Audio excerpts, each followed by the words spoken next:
I think I have finally got it. Just refocusing here. I got the glare to go away. Woohoo! Camera's at the right angle. Woohoo, number 2. And we're gonna talk about the difference between anodized aluminum and pure copper.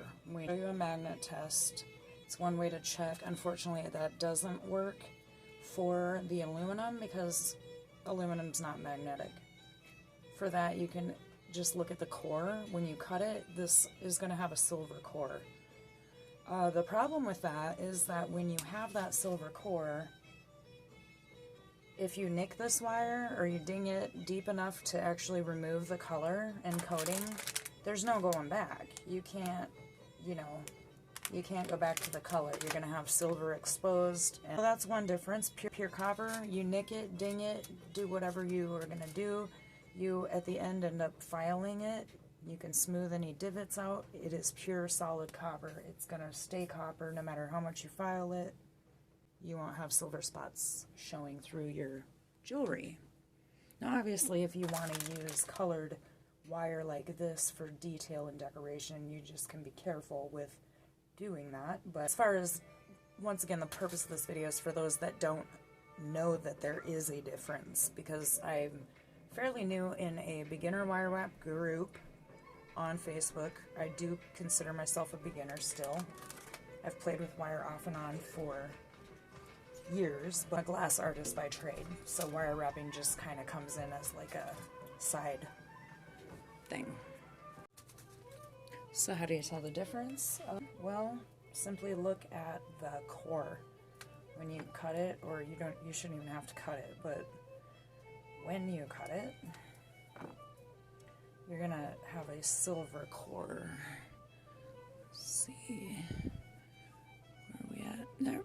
There, silver core on that. That is aluminum on the inside. About this video, when I say you have a silver center, that's not a good thing because it's not real silver. If it was real silver, that'd be fantastic. But no, the silver you're seeing is the aluminum, and ideally you don't want to see that in your finished pieces. Another note real quick, do not mix. I'm going to avoid mixing these scraps with my pure copper scraps.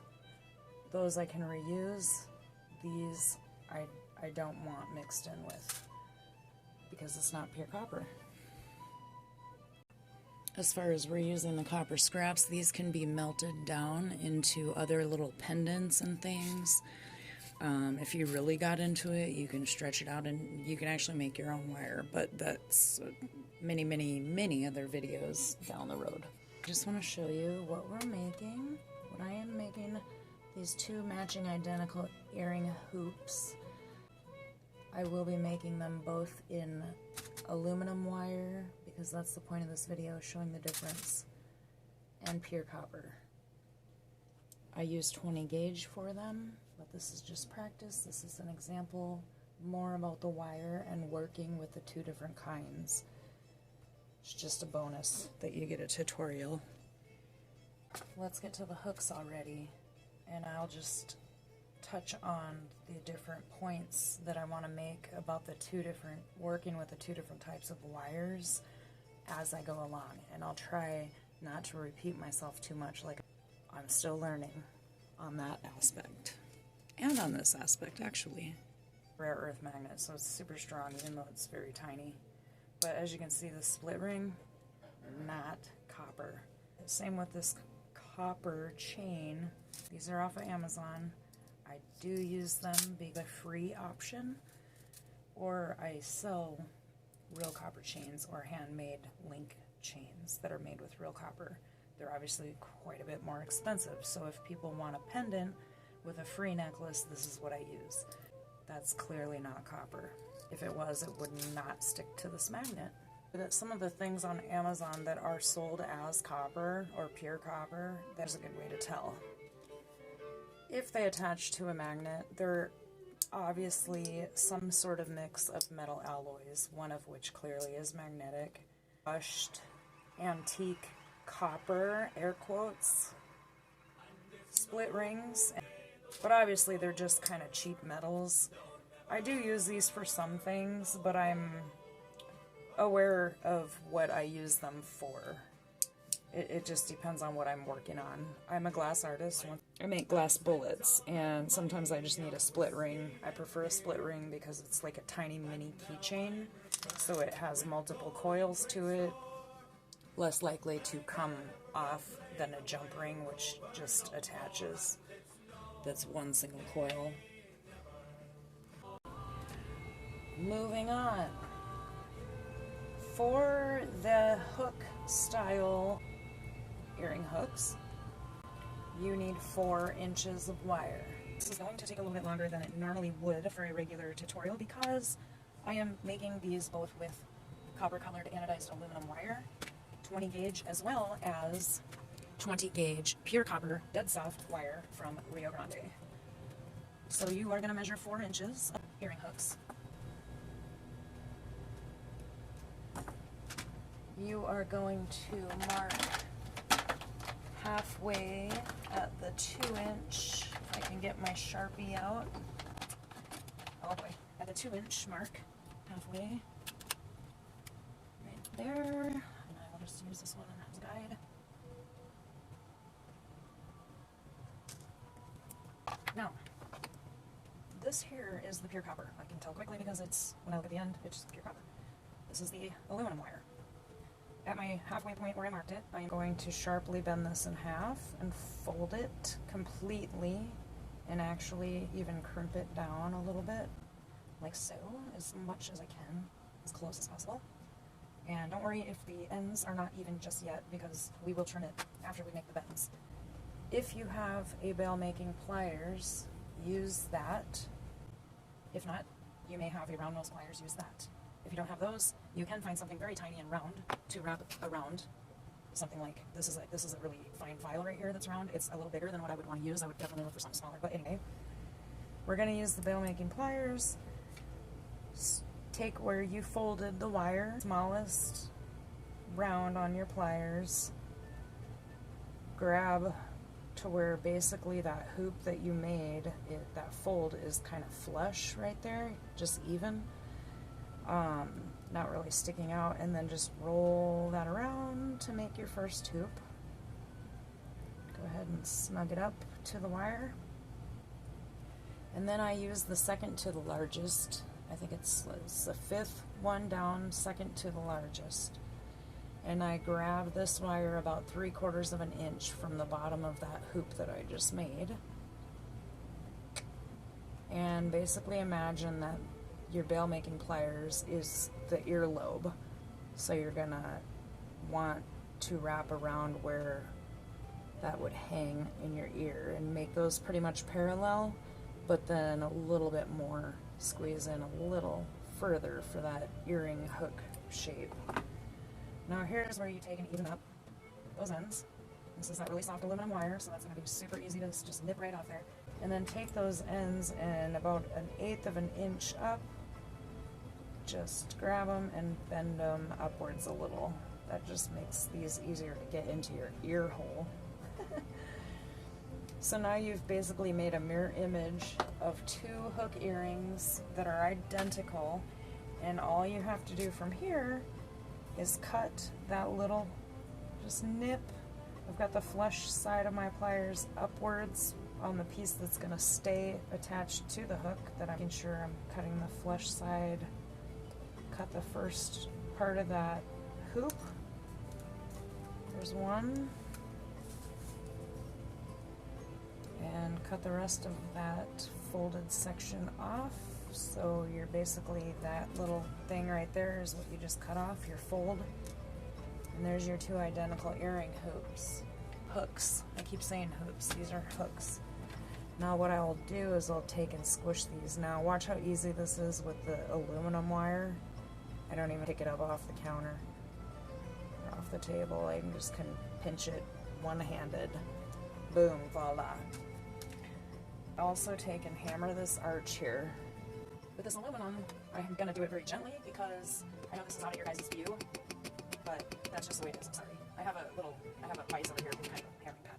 So I hammered that a little, With pure copper, the idea behind that is to harden it and make it more sturdy, so you don't have to worry about that being all flimsy and bending.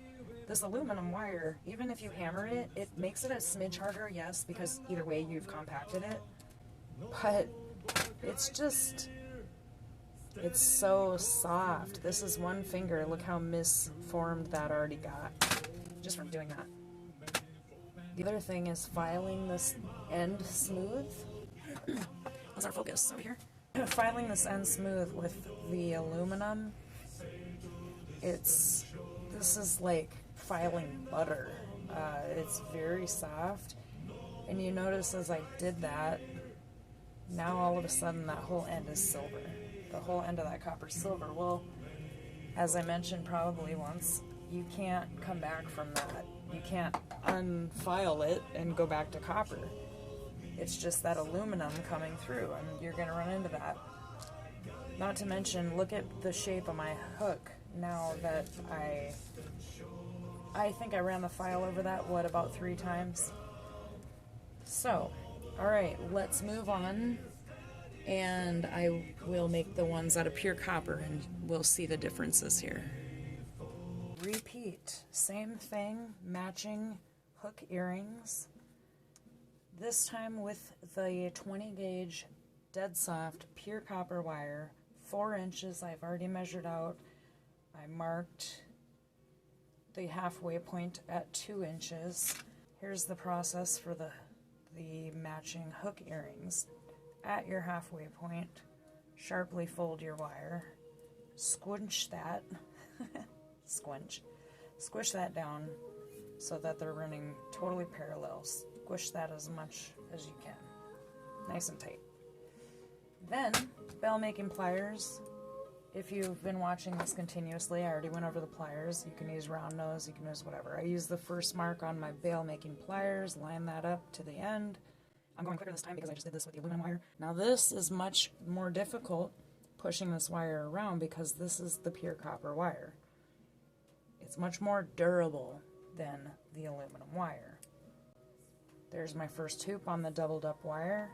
Then again, second to the last circle here. Second to the last spot, and about 3/4 of an inch from your end, your new hoop end. Roll this around, and however big you want. I mean, you can make long hoops, you can make smaller hoops, or hooks. I constantly say hoops, but these are hooks. So bring them parallel, and then plus a little bit more for that earring hook angle there.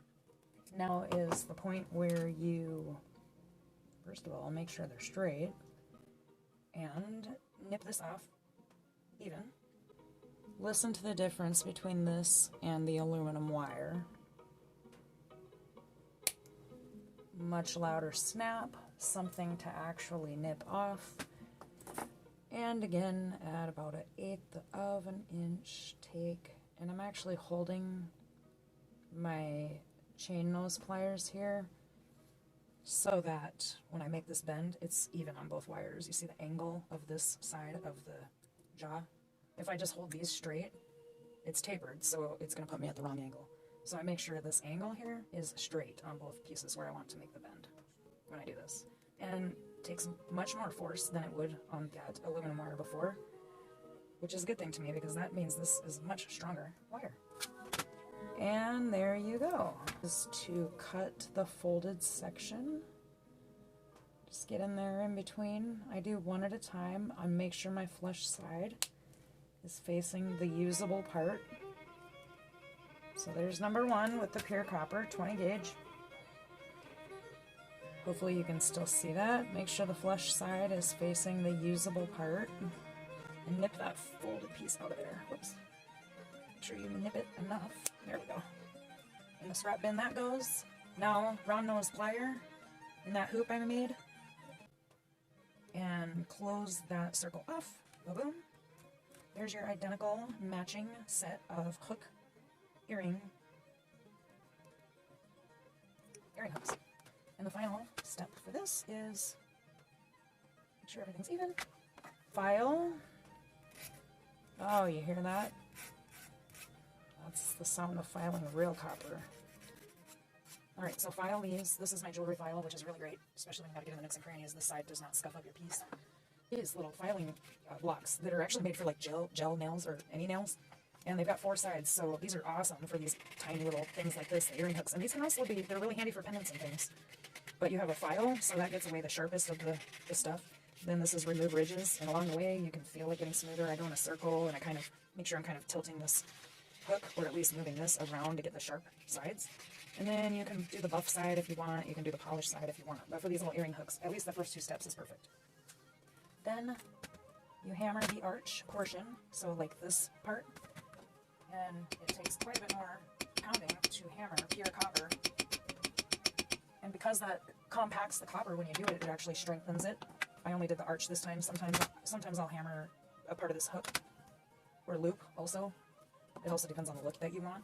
But you can see how firm that is. I mean, I'm really pinching it with these fingers, and I'm not bending it. I'm moving it as opposed to bending it.